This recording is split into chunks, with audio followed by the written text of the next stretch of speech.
Sustainable Claremont. It's a pleasure to be here. The main point I want to make is good news. We do have a remarkably attractive solution or major step forward toward dealing with the climate change problem. This is Admiral Samuel Locklear III, who was Commander-in-Chief of all U.S. forces in the Pacific in 2013. And he was asked by a reporter, what do you think will be the greatest long-term threat to security in the Pacific region? And he did not say North Korea, and he didn't say China. He said, quote, an upheaval related to climate change is probably the most likely thing that's going to disturb international security. In the not-too-distant future, we're looking at the danger of large-scale population movements due to climate change. But I do want to tell you about this remedy. It has three key elements: a carbon fee, a dividend, and a border adjustment. Part one is that it would be a federal law. The U.S. Treasury would collect a fee on the production or import of coal, oil, and natural gas in proportion to the amount of CO2 embedded in the fuel.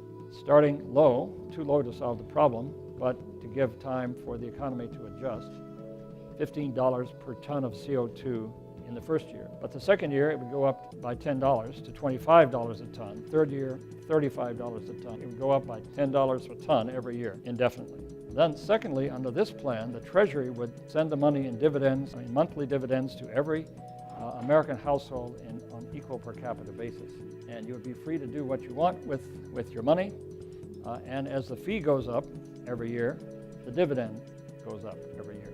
But even better, this plan is designed to be fair so that low-income families would actually be insulated from the cost of the rising cost of the carbon fee by the dividend. Dividends are equal, but low-income families have smaller carbon footprint. In the first year, a study we had done that covers only 1 year shows that all of these groups would actually get more in a dividend than they would pay in higher costs due to the carbon fee. 90% of the poor families, 2/3 of elderly families, 2/3 of young households would actually get more back in the dividend than they're paying in higher gasoline and electricity prices. And this is not counting the gains from avoiding worse damage from climate change, which is really the object here anyway. Now you're probably asking yourself, what about international trade?